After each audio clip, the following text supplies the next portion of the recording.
Bismillahirrahmanirrahim. Assalamualaikum warahmatullahi wabarakatuh.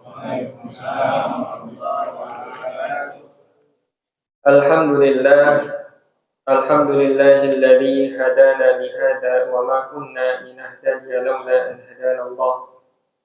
Asyhadu an la ilaha illallah wahdahu la syarika lah wa asyhadu anna sayyidana wa maulana Muhammadan abduhu wa rasuluhu wa safiyyuhu min khalqihi wa habibuhu la nabiyya ba'dahu.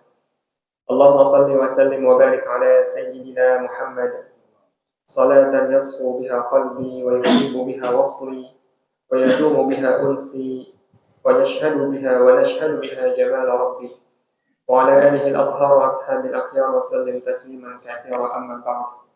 Subhanaka la ilma lana illa ma 'allamtana innaka antal alimul hakim. Allahumma la sahla illa ma ja'altahu sahla wa anta ya hayyu ya qayyum taj'alul huzna idha syi'ta sahla. اللهم انفعنا بما علمتنا وعلمنا ما ينفعنا وزدنا علما نافعا برحمتك يا ارحم الراحمين. اللهم اخرجنا من ظلمات الوهم واكرمنا بنور الفهم وافتح علينا بمعرفه العلم وسهل اخلاقنا بالحلم واجعلنا ممن يستمعون القول فيتبعون احسنه. اللهم صل وسلم وبارك على سيدنا محمد صلاة تحل بها العقاد وتفرج بها الكرب وتزيل بها الضرر وتهون بها الأمور الصعاب وترضيك وترضيه وترضى بها عنا يا رب العالمين والحمد لله رب العالمين. Yang saya hormati dan saya muliakan para asatidz, para orang tua sesepuh dan sepuh, tokoh masyarakat, para hujjaj, bapak-bapak, hadirin jamaah Majelis Ta'lim Masjid As-Salamiyah yang senantiasa mudah-mudahan kita berharap kepada Allah agar kita di sini semua diberikan kesehatan umur yang panjang, keberkahan dunia akhirat, kekuatan iman Islam, dan Allah Subhanahu wa taala berikan kita kelancaran rezeki, keluasan rezeki, kemudahan dalam segala urusan kita. Allah kabulkan segala hajat keinginan kita yang baik. Kemudian Allah Subhanahu wa taala nantinya wafatkan kita dalam keadaan husnul khatimah, mendapatkan syafaatul uzma di yaumil qiyamah. Amin ya rabbal alamin.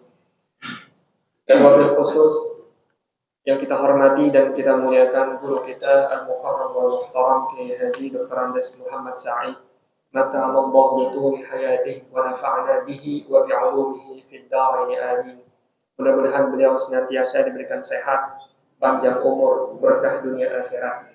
Yang kita hormati dan kita muliakan ayahanda Ustaz Hasbullah, mudah-mudahan beliau selalu sehat, berkah dunia akhirat. Ada Ustaz Burhan, kemudian jamaah lainnya yang mohon maaf tidak saya sebutkan satu persatu, namun tidak sedikit pun mengurangi rasa hormat dan ta'zim al-fakir kepada jamaah sekalian. Mari kita mulai kajian tafsir Jalalain kita dengan mengawalinya dengan membaca suratul Fatihah. Al-Fatihah liridha'illah wa ila hadratin Nabi Muhammadin Mustafa Rasulullah sallallahu alaihi wa alihi wa sahbihi wa sallam. Thumma ila arwahi abaihi wa ikhwanihi min al-anbiya'i wal mursalin wa ala kulli minhum was-sahabati wal qarabati wat tabi'in wa tabi'at tabi'in wa tabi'ihim ila yaumiddin. ثم إلى أرواح آبائنا وأمهاتنا وأجدادنا وجداتنا وإخواننا وأخواتنا وقراباتنا وجيراننا ومشايخنا ومعلمنا ومساتذتنا، خصوصا إلى المرحوم الشيخ الإمام جلال الدين المحلي والإمام جلال الدين السيوطي رحمهم الله تعالى رحمة واسعة وجعل الجنة مثواه. وكذلك إلى جميع الشرع والمحشين هذا التفسير، وإلى جميع الأولياء الصالحين وأئمة المسلمين قديمهم وحديثهم، كذلك أحياهم وأمواتهم، كذلك إلى المرحوم المغفور له هدي من هدي جميع والمرحوم ونجم المرحوم مسجد السلامية وأصولهم وفروعهم، بأن الله يتغشاهم بالرحمة والمغفرة ويسكنهم الجنة، وبأن الله يعلي درجاتهم في الجنة وينفعنا ويحفظنا وينصرنا ببركات مشايخنا وعلومهم وأنوارهم وأسرارهم ونفحاتهم ومددهم في الدين والدنيا والآخرة، رحمة الله ورضوانه عليهم أجمعين. آمين. الفاتحة. أعوذ بالله من الشيطان الرجيم. بسم الله الرحمن الرحيم. الحمد لله رب العالمين الرحمن الرحيم مالك يوم الدين، إياك نعبد وإياك نستعين اهدنا الصراط المستقيم صراط الذين أنعمت عليهم غير المغضوب عليهم ولا الضالين. آمين. Kita baca surah Al-Fatihah yang kedua, karena ini masih bulan kemerdekaan. Belum lama kita merayakan kemerdekaan Indonesia yang ke-80. Mudah-mudahan para syuhada, para pejuang yang telah mengorbankan jiwa raga demi kemerdekaan Indonesia, diampuni segala dosa, diterima segala amal ibadah, ditempatkan di tempat yang mulia oleh Allah Subhanahu wa taala. Al-Fatihah. A'udzu billahi minasy syaithanir rajim. Bismillahir rahmanir rahim. Alhamdulillahi rabbil alamin arrahmanir rahim maliki yaumiddin. إياك نعبد وإياك نستعين اهدنا الصراط المستقيم صراط الذين أنعمت عليهم غير المغضوب عليهم ولا الضالين. Amin ya rabbal alamin.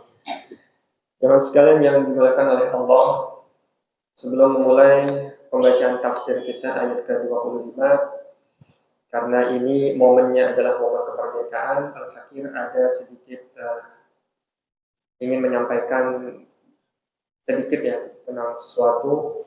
Ada sebuah makalah yang sering kita dengar dari para ulama, terutama para ulama NU, Mbah Hasyim Asy'ari telah mengatakan bahwa hubbul watan minal iman. Ini bukan sebuah hadis, ini juga bukan Al-Quran, tapi ini sebuah makalah, ucapan dari ulama. Hubbul watan minal iman, mencintai negeri kita termasuk sebagian daripada iman. Tentu makalah ini Pak nggak sembarang diucapkan. Ternyata makalah ini diambil dari sejarah hidup baginda Nabi Muhammad SAW, dari perilaku yang beliau tunjukkan kepada negeri beliau.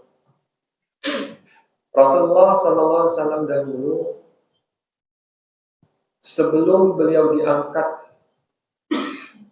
ketika menerima wahyu pertama kali, kemudian beliau menemui Waraqah bin Nufail. Setelah menerima wahyu pertama, Iqra, Rasulullah sudah dikabarkan oleh Waraqah bin Nufail bahwa beliau akan diusir oleh penduduk Mekah dari kampungnya, dari negerinya, dari kotanya. Rasulullah kaget sampai bertanya, awamukhrijiyahum, emang mereka sampai begitu tega ngusir saya? Padahal saya, ya kalau bisa dilihat ya Rasulullah nggak ngomong kayak gini. Padahal beliau itu termasuk orang yang al-amin, terpercaya, orang yang sangat dipercaya, orang yang sangat disenangi oleh penduduk Mekah. Kok bisa sampai diusir sama mereka?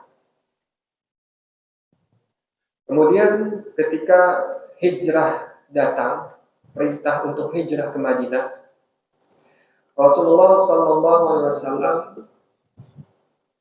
ketika sudah di luar kota Mekah, berbalik menghadap ke kota Mekah, lalu berkata, Wallahi ya Makkah, demi Allah wahai Mekah, la anti ahabbu biladillahi ilallah.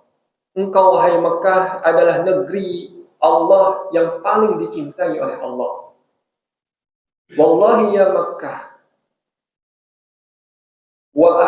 innaka wallahi ya Makkah la anti ahabbu biladillahi ila Rasulillah. Demi Allah ya Makkah, engkau adalah negeri yang paling Rasulullah itu cintai, yang paling aku cintai.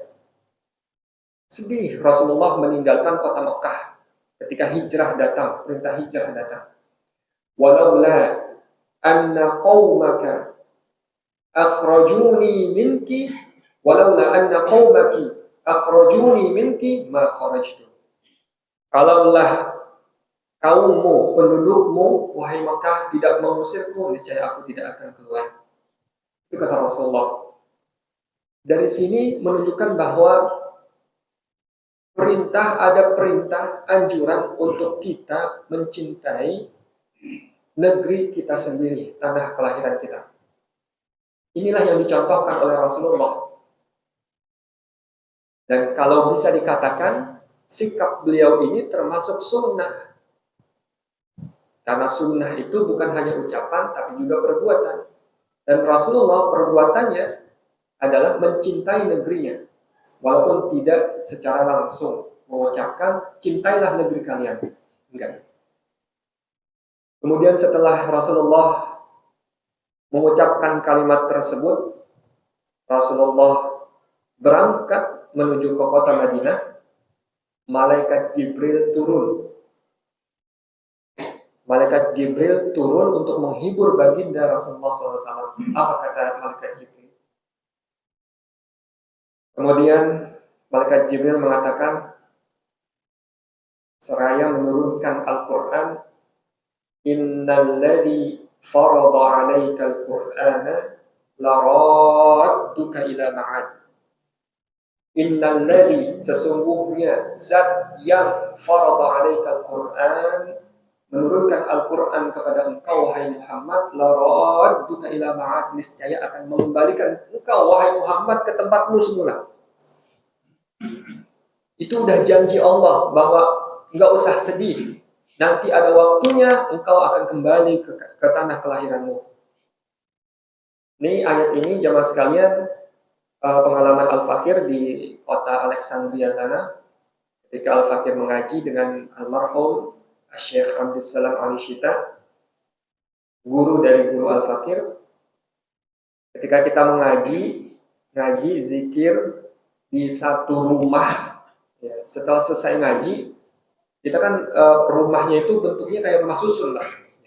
Nah ini lantainya kebetulan lantai 4, lumayan tuh naik tangganya. Itu satu rumah aja, satu lantai nih, ukurannya segini nih tingginya nih. Berarti kira-kira berapa anak tangga ya? Nah itu dari keluar rumah sampai tangga terakhir, Syekh Abdussalam selalu menuntun kita baca ayat ini, Pak. Innalladzi farada 'alaikal Qur'ana laradduka ila ma'ad. Innalladzi farada. Kita semua ucapin. Untuk apa?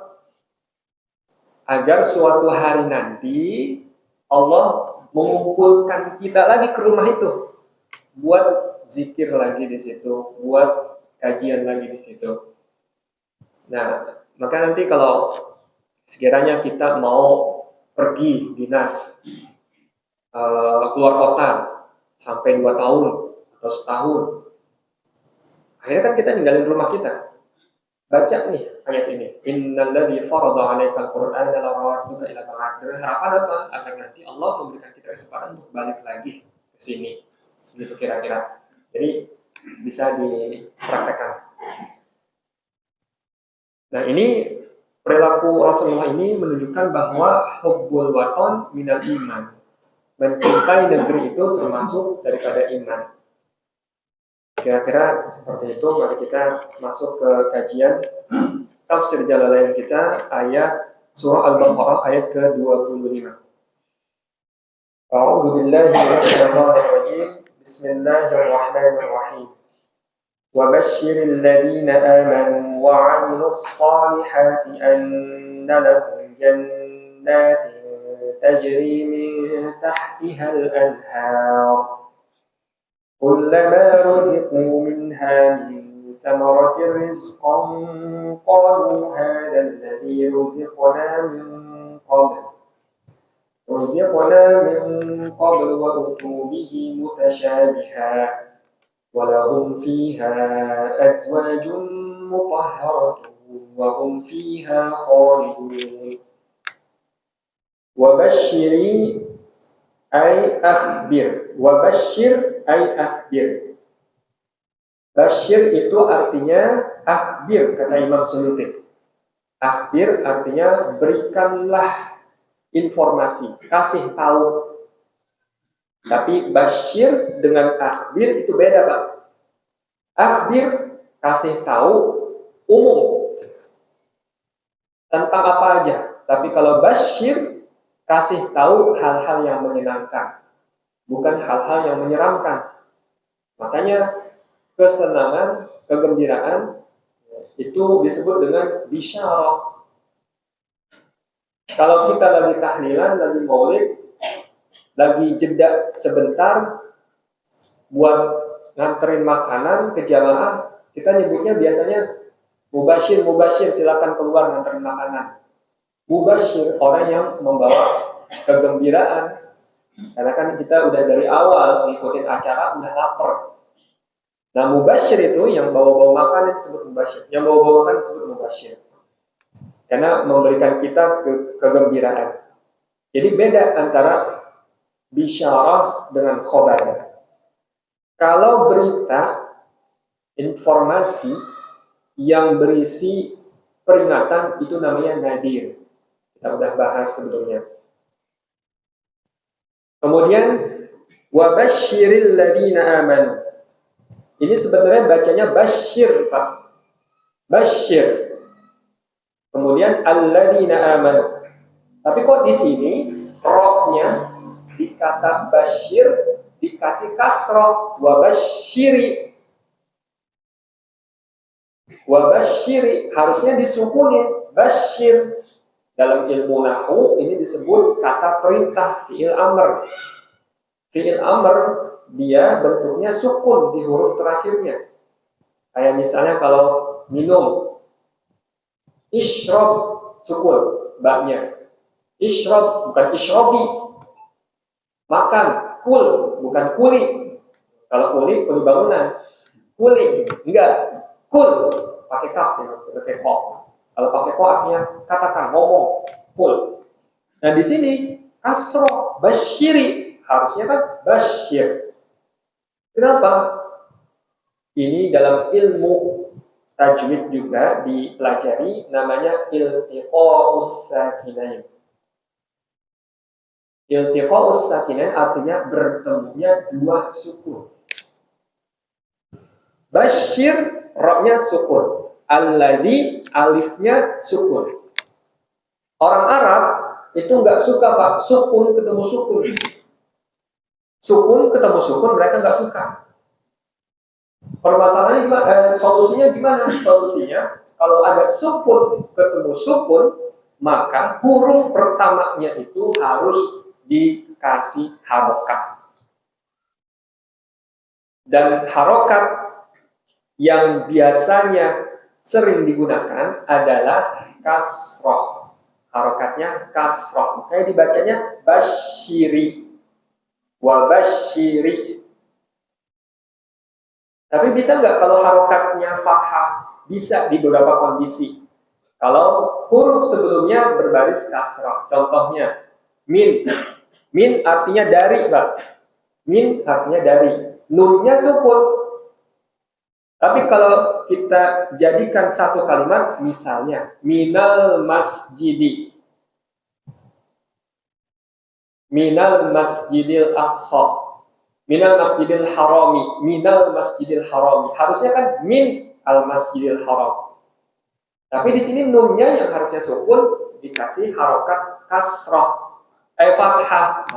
Fathah. Kenapa fathah? Karena sebelumnya yaitu huruf mim berbaris kasrah. Jadi nunnya fathah. Minal masjidil haram. Nah ini zaman dulu Al-Quran nggak ada titik, nggak ada harokat. Jadi kudu belajar ilmu kayak gini nih. Kalau kagak belajar ilmu kayak gini nggak bisa bacanya. Sekarang kan enak, udah ada harokatnya. Bahkan tanda wakofnya udah dikasih tahu tuh. Ini wakofnya shad lam. Lanjut lebih utama. Mau berhenti silahkan. Ini qaf lam. Berhenti lebih utama, lanjut silahkan. Ini ada tanda jim. Silakan pilih mau berhenti mau kagak, silakan.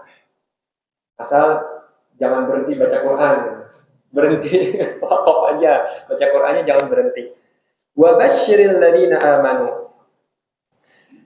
Oke. Wa basyiril ladina amanu, dan berikanlah kabar gembira.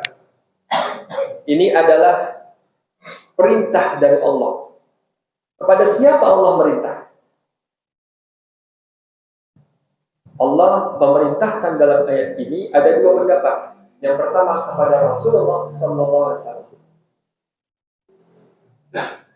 Karena bentuknya mufrad tunggal, basyir. Kalau bentuknya plural, jamak untuk banyak orang, basyiru. Oh, bahasa Arab beda.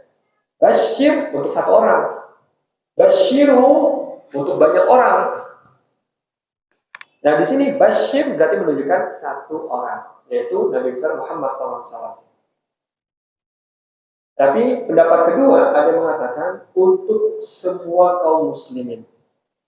Tapi kan di sini basyir satu orang tunggal, nggak masalah. Maksudnya adalah setiap orang yang baca ayat ini terkena tanggungan perintah oleh Allah untuk memberikan kabar gembira kepada teman-temannya.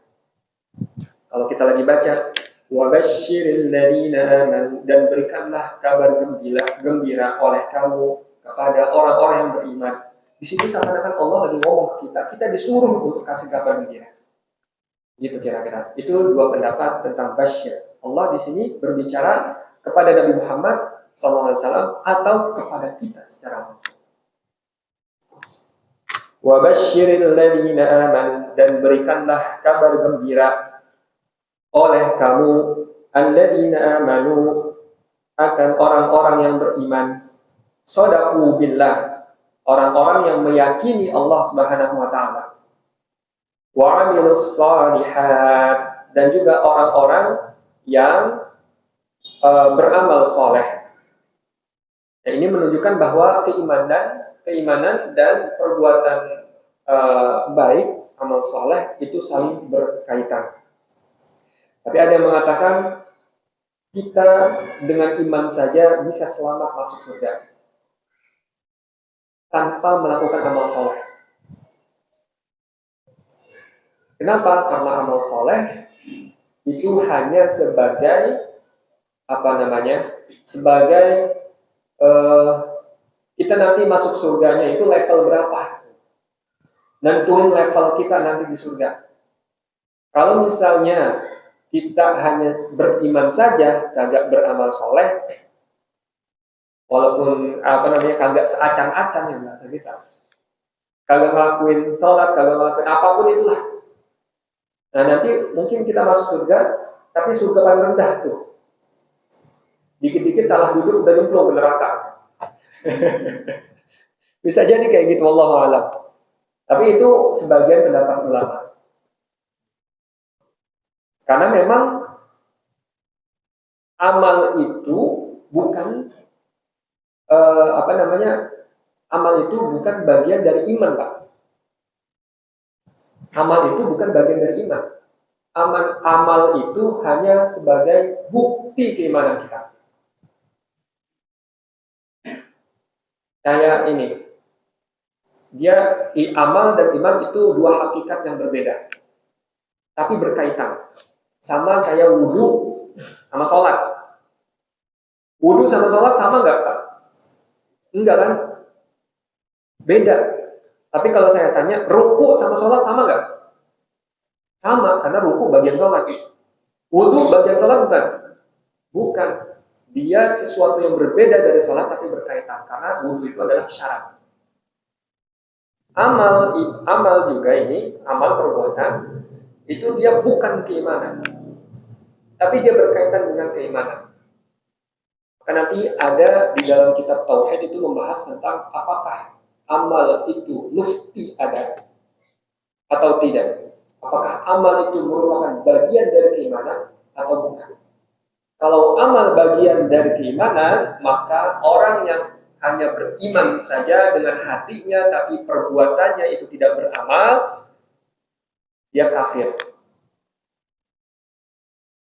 Tapi kalau dia kalau amal itu bukan bagian dari keimanan, maka dengan dia mengucapkan 2 kalimat syahadat, kemudian habis itu dia nggak sholat, nggak puasa, nggak zakat, nggak sedekah, kagak ngapa-ngapain dah tuh, hidupnya hancur. Muslim atau kafir? Muslim. Krusial ini Pak. Bahaya emang pendapat ini. Kalau salah. Untungnya Ahlus Sunnah wal Jamaah itu lebih merojihkan, mengunggulkan pendapat yang mengatakan bahwa iman itu, amal itu bukan bagian dari iman. Bukan bagian dari iman. Berarti selamat nanti kita di surga kalau misalnya kita nggak ngapa-ngapain, nggak sholat, nggak puasa, nggak zakat. Selamat di surga. Di akhirat, selamat di akhirat. Maksud surga, masuk. Tapi nanti dulu, masuk neraka dulu, cuci dulu. Digebukin. Baru masuk surga. Kemudian jemaah sekalian, wa amilus salihati minal furudi wan nawafil. Dan melakukan amal-amal saleh dari atau berupa perbuatan yang fardu, yang wajib seperti salat 5 waktu, wan nawafil, dan ibadah-ibadah sunnah. Anna, bahwasanya, ai bi anna, dengan bahwasanya, lahum jannatin, bagi mereka surga-surga. Hadaiqa zata syajarin wa masakina. Taman-taman yang memiliki pepohonan dan tempat tinggal. Berarti di surga nanti banyak pohon, banyak rumah, banyak gedung. Ya, ini di surga. Surga dalam bahasa Arab itu menggunakan kata jannah, jim, nun, ta. Akar katanya berarti dari jim dan nun. Jim dan nun. Jim dan nun, jannah, itu artinya sebenarnya, arti aslinya itu menutupi atau tertutup. Surga dinamai dengan jannah karena di sana banyak pohon. Pohonnya dikatakan itu sangat lebat sehingga tidak, kalau dilihat dari atas itu kagak kelihatan karena ketutup pohon. Makanya disebut dengan jannah. Apalagi yang akar katanya sama, jim dan nun. Jin juga jim dan nun. Kenapa? Karena jin agak kelihatan, ketutup, ditutup sama Allah, dikasih hijab kita agak bisa ngelihat. Makanya disebut jin. Asal katanya dari jim dan nun. Akar katanya dari jim dan nun. Lahum jannatin, bagi mereka surga, kebun-kebun yang memiliki banyak pohon dan tempat tinggal, bangunan. Tajri min tahtiha, yang mengalir di bawahnya. Maksudnya di bawah ini apa nih? Di bawah tanah apa di tanahnya? Tajri min tahtiha, yang mengalir di bawahnya. Di sini diartikan ai tahta asjariha. Jadi haknya itu kembali ke pohon. Artinya di bawah pohon-pohonnya itu mengalir, apa yang mengalir? Mengalir anhar, sungai-sungai. Sungai mengalir, Pak? Oh, airnya, iya benar. Nah, itu majas, Pak. Itu disebut majas ya, dalam ilmu balaghah. Maka di sini disebut ai al-miyah, yang mengalir adalah airnya. Fiha, di dalam surga itu. Wan nahru, sedangkan sungai, al-mawdi, tempat air mengalir. Alladhi yajri fihi al-ma', di mana air itu mengalir. Li'anna al-ma' yanharuhu, karena air itu yahfiruhu. Air kalau misalnya mengalir, itu kan secara nggak langsung apa dia? Menggerus tanahnya kan, debu-debunya. Air ngalir, itu ada legokan. Makin banyak, legokannya ntar makin gede kan. Gitu, makanya disebut nahrun. Nahrun itu asal katanya dari hafrun, yaitu menggali. Wa isnadul jaryi ilaihi majaz. Dan isnad aliran kepada sungai adalah majaz, metafora. Kullama ruziqu minha, setiap kali mereka diberikan rezeki minha, darinya, dari surga, ay ut'imu, rezeki itu maksudnya ut'imu, kita diberikan, orang-orang mukmin, semoga kita ut'imu diberikan makanan min tilkal jannah, dari surga tersebut. Berupa apa? Min thamaratin, berupa buah-buahan. Rizqan, sebagai rezeki bagi kita. Qalu, kemudian setelah dikasih buah-buahan, penduduk surga itu ngomong, hadzal ladzi ay mithlu ma, buah ini seperti rozikna min qabl, seperti yang telah diberikan kepada kami sebelumnya. Sebelumnya itu maksudnya kapan nih? Ay qabluhu fil jannah, artinya sebelumnya di surga.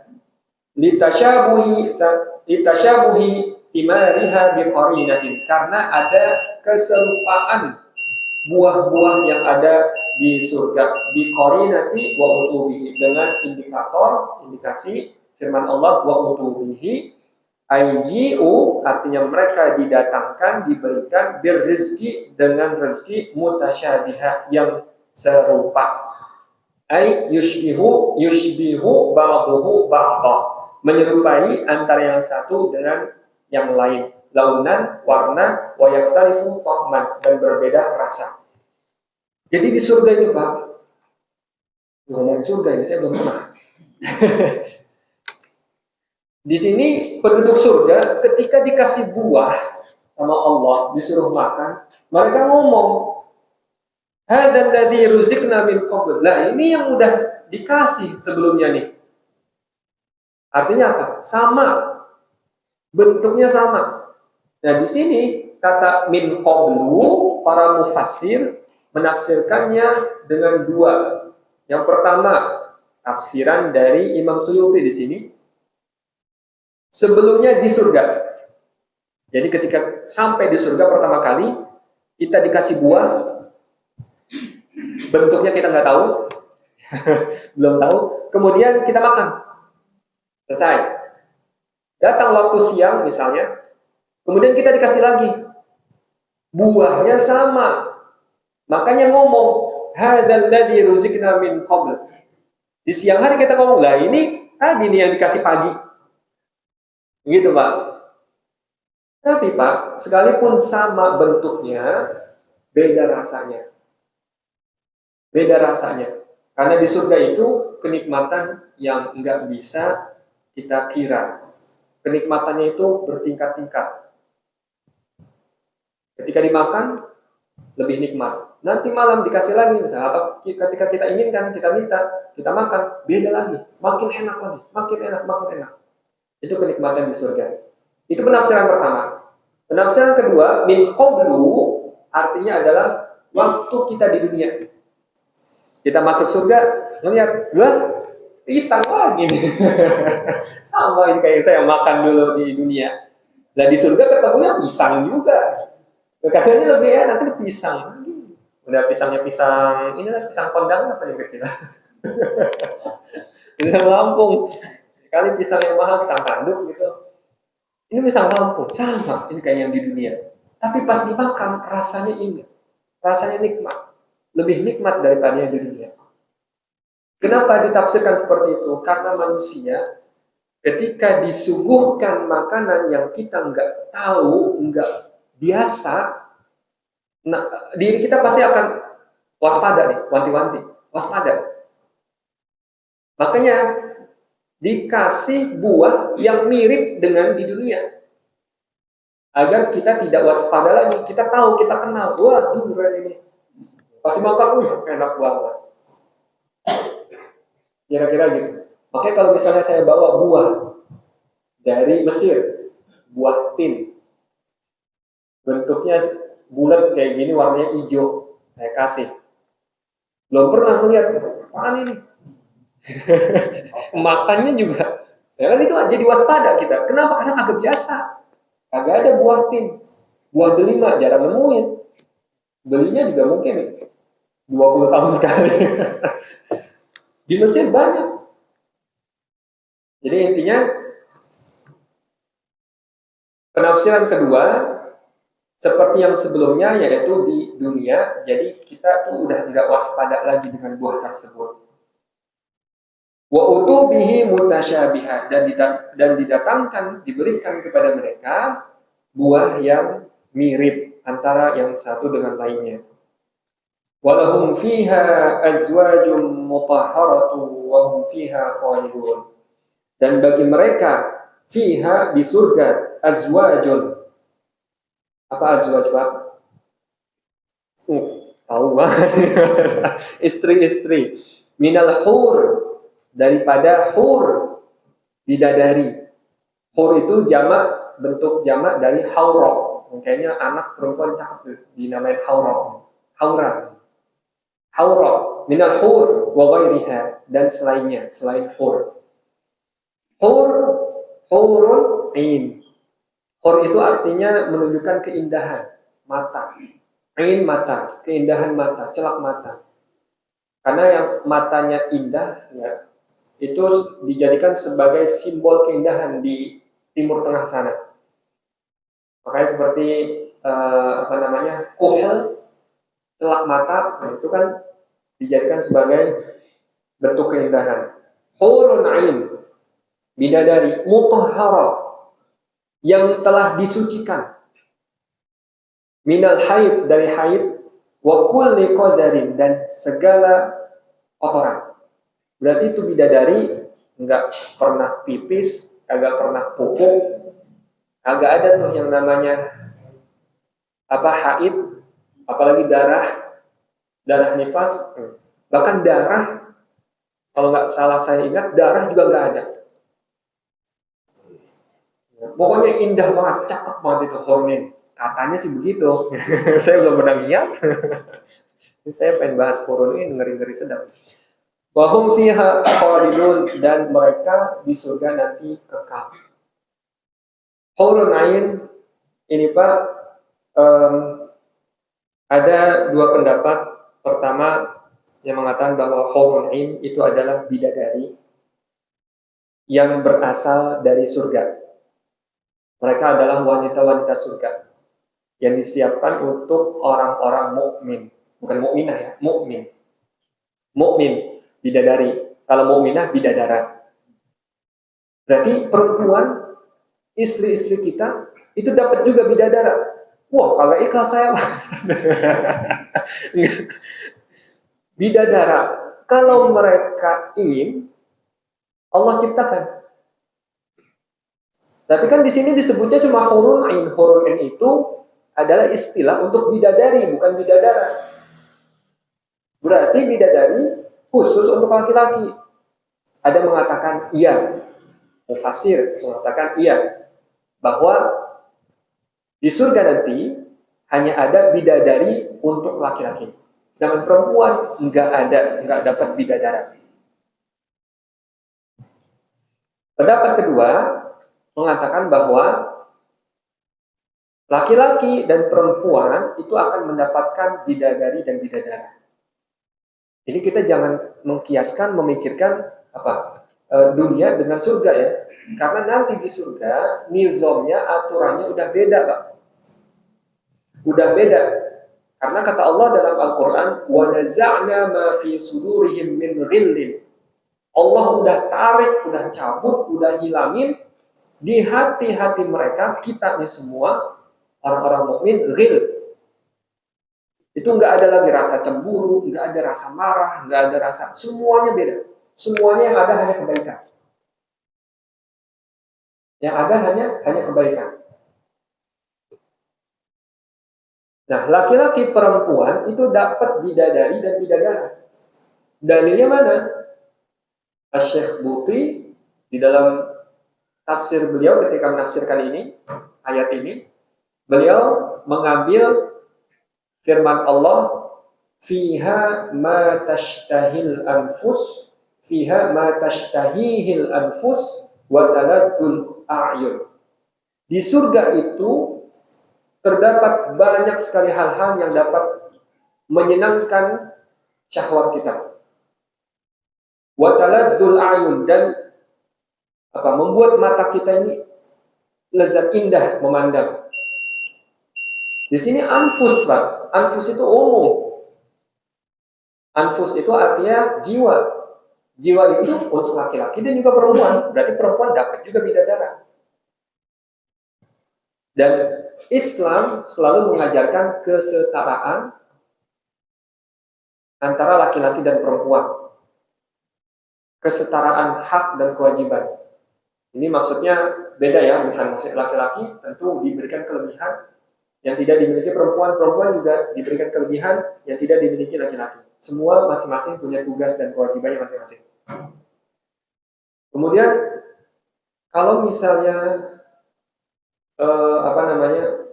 hurun ain tadi itu bidadari atau bidadara yang berasal dari surga. Ada pendapat lain, hurun ain itu adalah istri kita, Pak. Jadi kalau selama di dunia udah disiksa sama istri 40 tahun, nanti kalau masuk surga dua-duanya bareng, silahkan. Penyiksaan abadi, wa hum fiha khalidun. Dan mereka nanti di surga akan kekal selama-lamanya. Jadi hurun ain itu pendapat yang kedua adalah istri kita yang ada di dunia. Dan tentu nanti keindahannya lebih indah daripada hurun ain, bidadari surga. Nanti akan dipermak lagi sama Allah, udah beda lagi. Oh, cakep banget lah. Itu keindahan, kenikmatan yang didapatkan oleh orang-orang mukmin di surga. Tentu keindahan yang paling atau kenikmatan yang paling tinggi itu adalah memandang Allah Subhanahu wa taala. Wujuhun yauma idzin nadhirah ila rabbiha nadhirah. Kepada Tuhannya mereka melihat. Walahul husna wa ziyadah. Dan bagi orang-orang mukmin itu kebaikan, kenikmatan di surga berupa makanan, minuman, bidadari dan lain sebagainya. Wa ziyadah, dan tambahan. Apa itu tambahannya? Melihat Allah Subhanahu wa taala. Dan itulah yang harusnya kita harapkan, bukan hanya bidadari semata. Saya cukupkan sampai sini. Insyaallah kita lanjutkan surah Al-Baqarah ayat 26.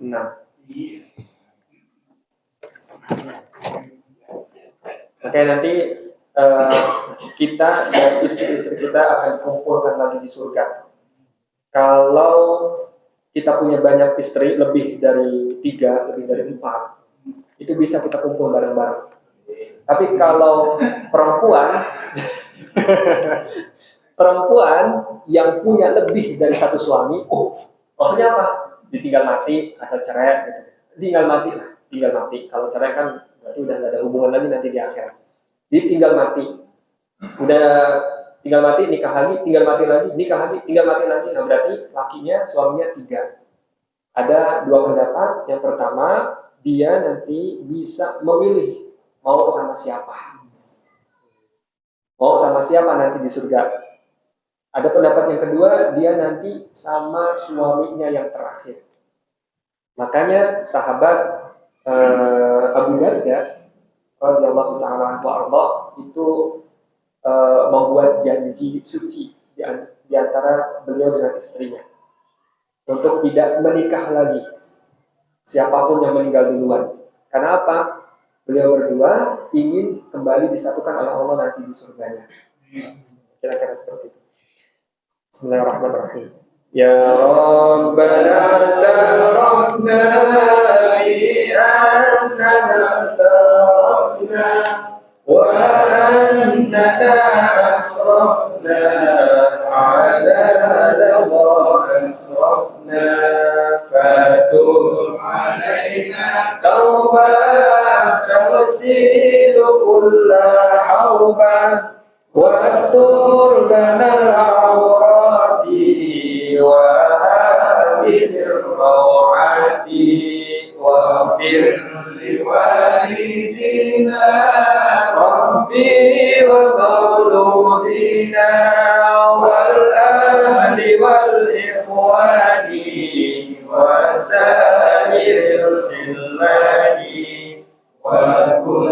لذي محبة أو جيرة أو صحبة والمسلمين أجمع آمين ربي اسمع فضلا وجودا من نال باكتساب منا بالمصطفى الرسول نرضى بكل سور صلى وسلم ربي عليه عبد الحق وآله والصحب عدادة الشحب والحمد للإله في البدء والتناهي والحمد لله